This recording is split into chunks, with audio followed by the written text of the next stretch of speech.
In this video, I'm gonna go over all the supplements that I take and why I take them, how much of them I take. And at the end of the video, I'm also gonna go over the supplements that I no longer take. So this might be things that I used to take or I don't believe in. I just don't take these anymore. And then I'll let you know if I do plan on taking them again at some point.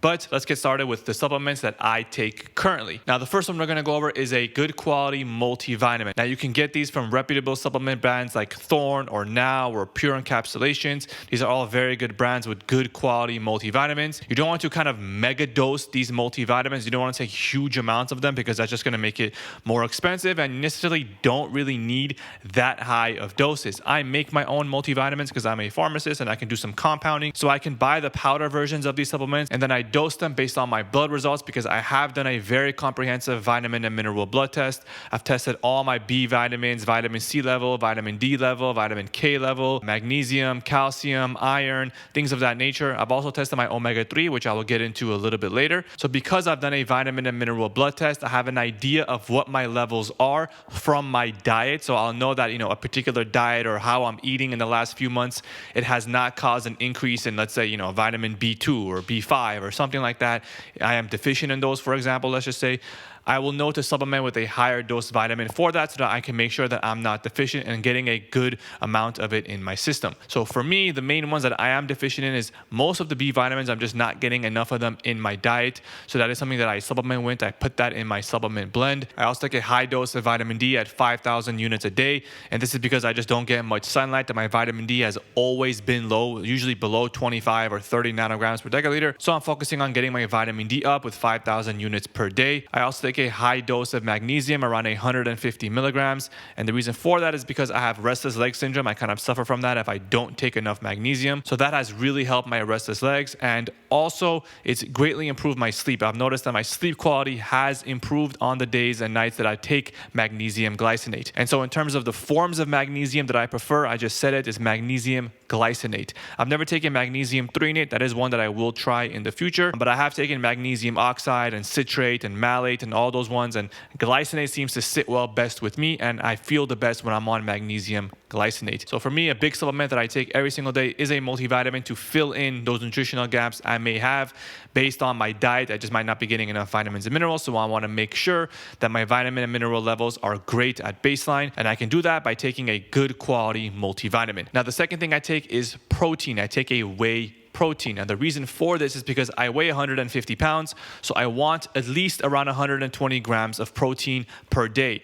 And that is very, very difficult to get from food. I mean, I just don't want to eat that much chicken or fish or eggs to get 120 grams of protein. Not only is that difficult for me to do on a daily basis, but it's also very expensive to get that high quality of meat and eat it every single day. So having a protein shake is a nice, inexpensive, good way to get enough protein throughout the day.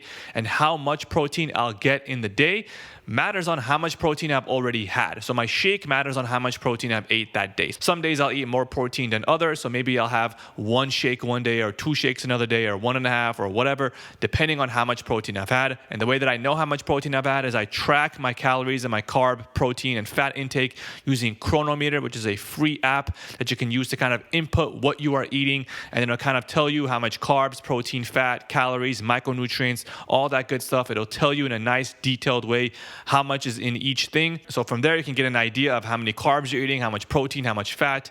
So you can kind of see if you're getting enough protein or too much carbs or too much fat, too much saturated fat, for example. And from there, you can see, how well you're doing in terms of your diet. Now, obviously, this is not that very accurate. If you're going to eat out, you really want to kind of cook your own food so you can really know how much and what is in your food. If you're putting, McDonald's and an egg McMuffin and just, God knows what's in there. You have no idea how much oil they use. You have no idea how much salt or this or that. So when you cook it yourself, you have a much better idea. You kind of know how much oil you use and that kind of stuff. So you can kind of hone in on exactly how many calories and carbs, fat, and protein is in your food. And I'll probably make another video going into more detail on Chronometer and how I use it to track my calories and my food. But for this video, I just want to mention I do take a protein supplement, and the amount I take heavily matters on how many grams of protein I'm getting in my diet. Now, the next thing I take is creatine. Now, this one is good for brain health and exercise performance. I used to take it a long time ago, below 5 grams a day. I have stopped for a long time, but just recently I'm back on it and taking 5 grams a day of creatine. One thing to note about creatine, however, is that it will increase your weight. It increases how much water your body holds on to. So by increasing the water content, you will increase your weight, although that is water weight and not fat weight. So it's not really that, much of a harm. It's not that big of a deal. Just know that if you step on the scale, 3-4 weeks later, you will probably notice that you're 5 pounds heavier just from that creatine from the water weight. Now, there's a lot of talk about creatine and loading doses, taking 20 or 25 grams of it every day for 7 days and then dialing it back to 5 grams a day.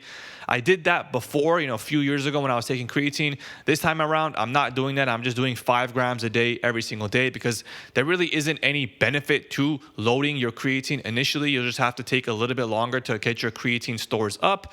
Not that big of a difference. Creatine is not a short-term supplement. It's more for the long term, taking it for years and years and years to see the benefits. So it doesn't really make sense to load a dose for 7 days and try to get a benefit. So just 5 grams every single day keeps it easy, consistent, nothing crazy about it, nothing, confusing you.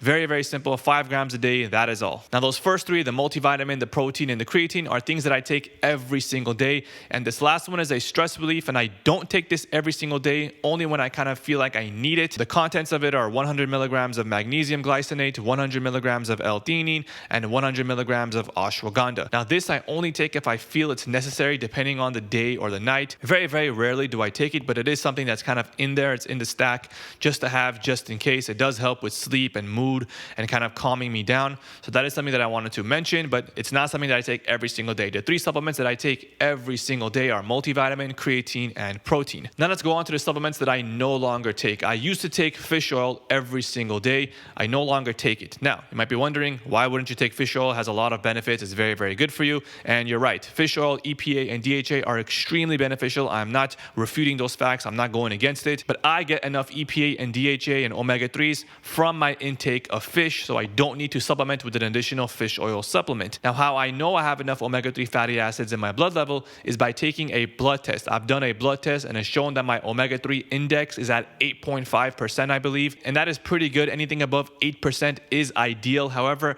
optimal is 10%. So I am trying to increase my intake of fish because I do enjoy it. I don't want to have another supplement that I have to take. But for now, I don't take fish oil supplements. I eat a lot of fish, around 2 to 3 servings of fish per week. I may increase that up to 4 servings per week. We'll see how it goes. If I can't sustain it, then I will turn to fish oil supplements. Next one is Tongkat Ali. I used to take Tongkat Ali to increase exercise performance and testosterone levels. I didn't notice a difference. The only thing that it did is it made me extremely nauseous. Even when I took it without food, with food, it didn't matter. I was feeling nauseous. One time I literally just projectile vomited everywhere, and it's not a supplement that I enjoy taking. I didn't see much benefit. I took it for about 6 months. I didn't really notice any positive benefits, only negative ones with the nausea, and it didn't change my testosterone level, so I just completely stopped taking Tongkat Ali. Now, the next thing I stopped taking is a high-dose vitamin C. I no longer take this as well because I just don't see a benefit. None of the studies really are showing benefits of high-dose oral intake of vitamin C, so I've completely stopped that. I just don't want to be deficient, and like I said before, I did take a vitamin and mineral blood test and I was not deficient in vitamin C. I had pretty good average levels. So no real benefit of me taking vitamin C. I've stopped that as well. And the last supplement that I no longer take is a pre-workout. I used to take this before going to the gym and it would get me hyped and ready to go.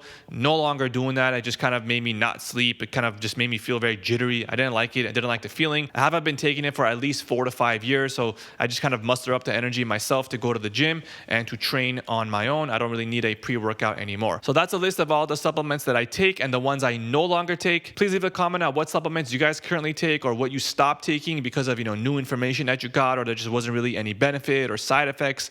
Leave them in the comments and we'll kind of go over them together. But that's it for this video. Thank you all for watching, and I'll see you next time.